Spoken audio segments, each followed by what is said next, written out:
ಯಾವುದು ಇದೇ ನೆಲನೇ ಇಲ್ವಲ್ಲ ಸರ್. ಅವ್ರ ಮನೆಯಲ್ಲ ಎಷ್ಟೊಂದು ದೋಸೆ ತೂತಿದೆ, ಅದನ್ನ ಬಿಟ್ಬಿಟ್ಟು ಬೇರೆ ದೋಸೆಲಿ ನಿಮ್ಗೆ ತೂತಿದೆ ಅಂದ್ರೆ ಆಗುತ್ತಾ ಸರ್? ನಮ್ಮ ಕುಮಾರಸ್ವಾಮಿ ಅವ್ರು ಏನು ಮಾಡಿಲ್ಲ. ಅವ್ರೇನು ಮಿಲ್ಕಿಂದ ಸ್ನಾನ ಮಾಡ್ಕೊಂಡು ಕೂತಿರೋರು, ಪಾಪ ಮಲ್ಗಿದ್ದಾರೆ, ಇನ್ನೇನು ಮಾಡ್ತಾ ಇಲ್ಲ. ನಮ್ಮ ಅಕ್ಕ ಏನಕ್ಕ ಅವರು ಶೋಭಕ್ಕ, ನಮ್ಮ ರಾಜ್ಯಪಾಲರು ಅವರ ಕೆಲಸನ ಕರೆಕ್ಟಾಗಿ ಮಾಡ್ತೀರಾ, ಬಕೆಟ್ ಹಿಡಿಯೋ ಕೆಲಸ ಮಾಡೋದನ್ನ ಬಿಟ್ಬಿಡ್ಬೇಕು ಫಸ್ಟು. ಏನಕ್ಕಂತ ಹೇಳಿದ್ರೆ ಅವ್ರದ್ದಿರೋ ಒಂದು ಏನೋ ಜಾಗದಲ್ಲಿ ಅವ್ರು ಮಾಡೋ ಕೆಲಸನ ಮಾಡೋದು ಬಿಟ್ಬಿಟ್ಟು ಹೋಗ್ಬಿಟ್ಟು BJP ಅವರು ಪಕ್ಷದಲ್ಲಿ ಸಪೋರ್ಟ್ ಮಾಡ್ತಾರೆ. ಅದು ಯಾವುದು ಒಳ್ಳೆತನ ಹೇಳಿ? ಅದೇನು ಅದಕ್ಕೊಂದು ಘನತೆ ಗೌರವ ಅಂತ ಇದೆ ಅಲ್ವಾ ಆ ಸೀಟಿಗೆ, ಅದನ್ನು ಅವ್ರು ಮೀರಿಸ್ಬಿಟ್ಟಿದ್ದಾರೆ. ಮೋದಿ ಅವರು ಏನು ಮಾಡಬೇಕು ಅಂತ ಇವಾಗ ಈ ಸಲ ಕುತ್ಕೊಂಡಿದ್ದಾರೆ ಸೀಟ್ ಮೇಲೆ ಅನ್ನೋದು ಗೊತ್ತಿಲ್ಲ. ಫಸ್ಟೇ ಅವರು ಮಹಿಳೆಯರಿಗಂತೂ ರಕ್ಷಣೆ ಅಂತೂ ಕೊಡೋದೇ ಇಲ್ಲ, ಅದು ನಮಗೆ ಚೆನ್ನಾಗಿ ಗೊತ್ತಿದೆ. ಜಾತಿ ಪಾತ ಬಿಟ್ಟರೆ ಬೇರೆ ಏನು ಅವ್ರಿಗೆ ಬರೋದೇ ಇಲ್ಲ. ಅದ್ರ ಜೊತೆಗೆ ಇವಾಗ ಒಳ್ಳೆ ಕೆಲಸ ಮಾಡ್ತಾ ಇರೋಂಥ CM ಅವ್ರಿಗೆ ಹೇಳ್ತೀರ, ಅವ್ರ ಮಿಸ್ಸಸ್ ಹೆಸರು ತಗೊಂಡು ಕರ್ಕೊಂಡು ಬಂದು ರೋಡಲ್ಲಿ ಇಳಿಸೋದಿದ್ದು ಯಾವ ಒಳ್ಳೆತನ ಅಂತದನ್ನು ನಾನು ಕೇಳ್ತಾ ಇದ್ದೀನಿ ಸರ್. ಕರೆಕ್ಟಾಗಿ ಕೆಲಸ ಮಾಡೋದನ್ನ ಮಾಡಿ ಸರ್. ಸುಮ್ಮನೆ ಏನಕ್ಕೆ ಇಷ್ಟೆಲ್ಲ ತೊಂದರೆಗಳು ಕೊಡ್ತಿದ್ದೀರಾ? ಹೇಗೋ ನಮ್ಮ ಕರ್ನಾಟಕದಲ್ಲಿ ಚೆನ್ನಾಗಿ ಸರ್ಕಾರ ನಡೀತಾ ಇದೆ. ಇವಾಗವರೆಗೂ ಯಾವುದೇ ಥರದ ತೊಂದರೆ ಇಲ್ದಿರ ಸರ್ಕಾರ ನಡೆಸಿದ್ದಾರೆ ನಮ್ಮ ಸಿದ್ದರಾಮಯ್ಯ ಸರ್. 5 ವರ್ಷ ಮುಂಚೆನೂ ಇವಾಗೂ ಅವ್ರು ನಡೆಸ್ತಾರೆ ಅನ್ನೋದೇನಿದ್ದಾರೆ, ಅವ್ರು ನಡೆಸ್ತಾರೆ ಅನ್ನೋದು ನಮಗೆ ಗ್ಯಾರಂಟಿ ಇದೆ. ಯಾಕಂದ್ರೆ BJP ಅವರು JDS ಅವರು ಸೇರಿ ಸಿದ್ದರಾಮಯ್ಯ ಸರ್ ಅವ್ರಿಗೆ ಯೋಗ್ಯತೆ ಇಲ್ವಲ್ಲ ಸರ್ಕಾರ ನಡೆಸೋದಕ್ಕೆ. ಇವಾಗ ನಮ್ಮ ಕುಮಾರಸ್ವಾಮಿ ಅವರು ಒಂದ್ಸಲ BJP ಸೇರ್ಕೊಳ್ತಾರೆ, ಒಂದ್ಸಲ ಕಾಂಗ್ರೆಸ್ ಸೇರ್ತಾರೆ. ಅವ್ರದ್ದೇ ಅನ್ನೋದೊಂದು ಯಾವುದು ಇದೇ ನೆಲನೇ ಇಲ್ವಲ್ಲ ಸರ್. ಫಸ್ಟ್ ಅವ್ರ ನೆಲನ ಕಂಡು ಮಾಡ್ಕೊಬೇಕು. ಅವ್ರ ಮನೆಯಲ್ಲ ಎಷ್ಟೊಂದು ದೋಸೆ ತೂತಿದೆ, ಅದನ್ನ ಬಿಟ್ಬಿಟ್ಟು ಬೇರೆ ದೋಸೆಲಿ ನಿಮ್ಗೆ ತೂತಿದೆ ಅಂದ್ರೆ ಆಗುತ್ತಾ ಸರ್? ಫಸ್ಟ್ ಅವ್ರ ತೂತನ್ನ ಮುಚ್ಕೊಳ್ಬೇಕಲ್ವಾ? ಅವ್ರ ಮನೆಯಲ್ಲೇ ಯಾವ ಥರ ಇದೆ ನಡ್ತೆ ಅಂತ ಎಲ್ಲರಿಗೂ ಗೊತ್ತಾಗಿದೆ ಆಲ್ರೆಡಿ ಪ್ರಪಂಚಕ್ಕೆ. ಅದನ್ನ ಬಿಟ್ಬಿಟ್ಟು ಹೋಗ್ಬಿಟ್ಟು ಸಿದ್ದರಾಮಯ್ಯ ಸರ್ ಹಿಂಗಿದೆ ಫಸ್ಟ್ ನೀನೇನಿದೆ ಅದನ್ನ ನೋಡಪ್ಪ ಅಲ್ವಾ, ನೀನು ಏನು ಮಾಡ್ತಿದ್ಯಾ ಅದನ್ನ ನೋಡು.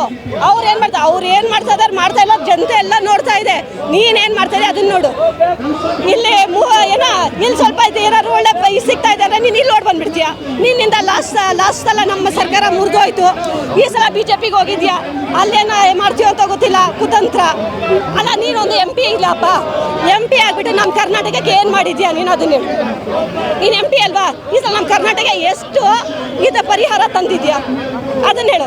ನಮ್ಮ ಸಿದ್ದರಾಮಯ್ಯ ಸರ್ ಎಷ್ಟು ಪರಿಹಾರ ತಂದಿದ್ದಾರೆ ಅದನ್ನು ನೀವು ಗುರುತಿಸಿ. ನಮ್ಮ ಇವರು ಕುಮಾರಸ್ವಾಮಿ ಅವರು ಎಷ್ಟು ಪರಿಹಾರ ತಂದಿದ್ದಾರೆ ಅದನ್ನು ಗುರುತಿಸ್ಬೇಕಲ್ವಾ ಸರ್?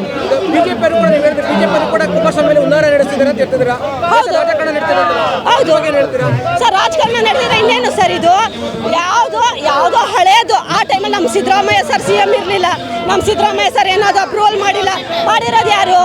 ಬೊಮ್ಮಾಯಿ ಸರ್ ಇದ್ದಿದ್ದವಾಗ. ಸೊ ಅವ್ರ ಮೇಲೆ ಮಾಡಬೇಕಾ ಇಲ್ಲ ನಮ್ಮ ಸಿದ್ದರಾಮಯ್ಯ ಸರ್ ಮಾಡಬೇಕಾ ಸರ್? ಅಷ್ಟೊಂದು ನಾಲೆಜ್ ಇಲ್ವಾ? ಏನು ಮಾಡಬೇಕು ಏನು ಮಾಡಬಾರ್ದು ಅನ್ನೋದನ್ನ ಥಿಂಕ್ ಮಾಡ್ಕೊಂಡು ಅದನ್ನ ಮಾಡಬೇಕು. ಏನು ಚಿಕ್ಕ ಮಕ್ಕಳಿಗೂ ಗೊತ್ತಿದೆ ಸರ್. ಆ ಟೈಮಲ್ಲಿ ಸರ್ಕಾರ ಇದ್ದಿದ್ದು BJPದು ಅಂತ.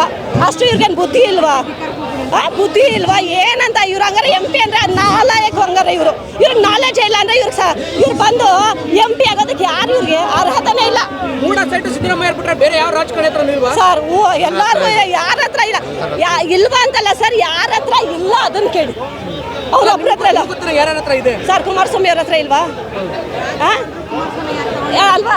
ಇಷ್ಟ ಮಾಡಿದ್ದಾರೆ ಮೇಡಮ್. ಅದು ಮೈಸೂರು ಸರ್ ಬರೀ ಇದೊಂದೇ ಅಲ್ಲ, ಚಿಕ್ಕ ಮಕ್ಕಳಿಗೆ ಮೊಟ್ಟೆ ಹೆಂಗೆ ಏನೋ ಗರ್ಭಿಣಿಯರಿಗೆ ಮೊಟ್ಟೆ ಅದನ್ನ ನುಂಗಾಕಿದ್ದಾರೆ. ಮತ್ತು ಇದ್ರ ಟೈಮಲ್ಲಿ ಕರೋನಾ ಟೈಮಲ್ಲಿ ಎಷ್ಟು ಜನದ್ದು ಏನು ಅದು ಸ್ಮಶಾನದಲ್ಲಿ ಹೂಳಾಕೋದು ಅದಕ್ಕೂ ದುಡ್ಡು ತೊಗೊಂಡಿದ್ದಾರೆ. ಅದನ್ನೆಲ್ಲ ಏನಕ್ಕೆ ತೊಗೊಂಡಿಲ್ಲ? ಅದನ್ನೆಲ್ಲ ರಾಜ್ಯಪಾಲರು ಏನಕ್ಕೆ ಕ್ವಶನ್ ಹಾಕಿಲ್ಲ? ನಮ್ಮ ಕುಮಾರಸ್ವಾಮಿ ಅವರು ಏನು ಮಾಡಿಲ್ಲ. ಅವ್ರೇನು ಮಿಲ್ಕಿಂದ ಸ್ನಾನ ಮಾಡ್ಕೊಂಡು ಕೂತಿರೋರು, ಪಾಪ ಅವ್ರೇನು ಮಾಡೇ ಇಲ್ಲ ಅಲ್ವಾ? ಅವ್ರದ್ದು ತೆಗೆದ್ರೆ ನಮ್ಮ ಸಿದ್ದರಾಮಯ್ಯ ಇವ್ರು ಒಂದು ತೆಗ್ದಿದ್ದಾರಲ್ವಾ, ಅದು ರಿಯಾಲಿಟಿ ಅಲ್ಲ, ಇವ್ರು ಮಾಡಿ ಹಾಕಿರೋದು. ಇವ್ರದ್ದು ತೆಗೆದ್ರೆ ಇವ್ರ ಲೈಫ್ ಲಾಂಗ್ ಜೈಲೇ. ಅದನ್ನ ಬಿಟ್ಬಿಟ್ಟು ಬೇರೆಯವ್ರಿಗೆ ಬಂದು ಹೇಳಕ್ ಬರ್ತೀರಾ? ಫಸ್ಟು ನೀವು ಹೇಗಿದ್ದೀರಾ ಅದನ್ನ ನೋಡಿ. ಸುಳ್ಳು ಅಪವಾದಗಳು ಹಾಕಬೇಡಿ. ಅವ್ರು ಏನೇ ಮಾಡಲಿ ಸಿದ್ದರಾಮಯ್ಯ ಸರ್ ನಾವೆಲ್ಲ ಹಿಂದೆಗಡೆ ಇದ್ದೇ ಇದ್ದೀವಿ ಸರ್. ಎಲ್ಲರಿಗೂ ನಮ್ಗೆ ನ್ಯಾಯ ಸಿಗೋರ್ಗೆ ಹೋರಾಟ ಮಾಡ್ತೀವಿ ನಾವು. ಹಗಲು ರಾತ್ರಿ ಇರಲು ನಾವು ನಿಂತ್ಕೊಂಡು ಹೋರಾಟ ಮಾಡ್ತೀವಿ. ಏನಕ್ಕೆ ನಮ್ಮ ಸಿದ್ದರಾಮಯ್ಯ ಸರ್ ಏನು ಅನ್ನೋದು ನಮಗೆ ಗೊತ್ತಿದೆ. ರಾಜ್ಯಪಾಲರು ರಾಜೀನಾಮೆ ಕೊಡೋರ್ಗೂ ಹೋರಾಟ ನಾವು ರಾಜ್ಯಪಾಲರು ರೋಡಿಗೆ ಹೇಳ್ಕೊಂಡು ಬರ್ತೀವಿ. ನಾವು ಬಿಡಲ್ಲ. ನಾವು ಮಹಿಳೆಯರು ಎಲ್ಲರೂ ಸೇರಿ ರೋಡಿಗೆ ಹೇಳ್ಕೊಂಡು ಬರ್ತೀವಿ. ಬೇರೆ ರಾಜ್ಯದ ರಾಜ್ಯಪಾಲರಿಗೆ ಕರ್ನಾಟಕದ ಕಷ್ಟ ಕಾರ್ಪಣ್ಯ ಎಲ್ಲ ಅರ್ಥ ಆಗುತ್ತಾ? ಈಗ ಬರಗಾಲ ಇಲ್ಲದ ಟೈಮಲ್ಲಿ ಆ ಟೈಮಲ್ಲಿ ಅದನ್ನೆಲ್ಲ ನೋಡಕ್ ಅವ್ರು ಪುರ್ಸೋತಿರಲ್ಲ. ಬರೀ ಸಿದ್ದರಾಮಯ್ಯ ಅವ್ರು ನೋಡಕ್ ಮಾತ್ರ ಕಾಂಗ್ರೆಸ್ ಪಕ್ಷಕ್ಕೆ ಇರೋದು. ಅದರಲ್ಲಿ ಮೋದಿ ಕುತಂತ್ರ ಇಲ್ದೇನೆ ಯಾವ ಕೆಲಸನೂ ನಡೀತಾ ಇಲ್ಲ ಸರ್. ಮಾಡೋ ಕೆಲಸ ಮಾಡಕ್ಕೆ ಹೇಳಿ. ನಮ್ಮ ಕರ್ನಾಟಕ ಸಿಗ್ಬೇಕಾಗಿರೋ ಫಲನ ಅದನ್ನ ಕೊಡಕ್ಕೆ ಹೇಳಿ ಸರ್. ನಮ್ಮ ಟ್ಯಾಕ್ಸ್ ಅಮೌಂಟ್ ತಗೊಂಡು ಆರಾಮಾಗಿ ನುಂಗ್ಕೊಂಡು ಕುತ್ಕೊಳ್ಳೋದಲ್ಲ. ನಮ್ಮ ಟ್ಯಾಕ್ಸ್ ಹಣ ಅದು ನಮ್ ಕಷ್ಟಪಟ್ಟಿರೋ ಹಣ ನಮಗೆ ವಾಪಸ್ ಕೊಡಕ್ಕೆ ಹೇಳಿ. ಕೇಂದ್ರ ಮಂತ್ರಿಗಳು ಏನ್ ಮಾಡ್ತಿದ್ದಾರೆ? ಮಲ್ಗಿದ್ದಾರೆ, ಇನ್ನೇನ್ ಮಾಡ್ತಾ ಇಲ್ಲ, ಮಲ್ಗಿದ್ದಾರೆ. ಎಲ್ಲ ಹೋಗಿ ಮಲ್ಕೊಂಡಿದ್ದಾರೆ. ಮಂಜುನಾಥ್ ಅವ್ರು ಎಲ್ಲಿದ್ದಾರೆ? ಅಡ್ರೆಸ್ ಇಲ್ವಲ್ಲ. ನಮ್ಮ ಸುರೇಶ್ ಅಣ್ಣ ಕೆಲಸ ಮಾಡ್ತಾರೆ. ಮಂಜುನಾಥ್ ಅವ್ರು ಎಲ್ಲಿದ್ದಾರೆ ಸರ್? ಎಲ್ಲ ಮಲ್ಕೊಂಡಿದ್ದಾರೆ. ಸಲ ಗೆದ್ದೋದ್ರಲ್ಲ ನಮ್ಮ ಕರ್ನಾಟಕದಿಂದ MP ಅವ್ರು ಎಲ್ಲಿದ್ದಾರೆ ಸರ್? ನಮ್ಗೆ ಇಷ್ಟೆಲ್ಲ ಕಷ್ಟ ಆಯ್ತಲ್ಲ, ಎಲ್ಲ ಹೋದ್ರಲ್ಲ. ಏನು ಅವ್ರ ಹೆಸರು ಅಮ್ಮ, ಅವ್ರ ಹೆಸರು ಅಂತ ತಗೊಳ್ಬೇಕಂದ್ರೆ ಕೇಳಕ್ಕೆ ಆಗಲ್ಲ ಸರ್. ಯಾರು ಹೇಳಿ? ನಮ್ಮ ಅಕ್ಕ, ಏನಕ್ಕ ಅವರು? ಶೋಭಕ್ಕ. ಓ, ರೋಡಿಗಳು ಲಭ ಲಭ ಹೊಡ್ಕೊಳ್ತಾರಲ್ಲ ನಮ್ಮ ಕರ್ನಾಟಕ. ಇದು ತಗೊಂಡ್ ಬರೋದಕ್ಕೆ ಲಭ ಲಭ ಅಂತ ಹೊಡ್ಕೊಳ್ಬೇಕು. ಹೆಚ್ಚಿನ ವಿಡಿಯೋಗಳಿಗೆ ಪ್ರತಿಧ್ವನಿ ಯೂಟ್ಯೂಬ್ ಚಾನೆಲ್ ಸಬ್ಸ್ಕ್ರೈಬ್ ಮಾಡಿ, ಬೆಲ್ ಐಕಾನ್ ಕ್ಲಿಕ್ ಮಾಡಿ.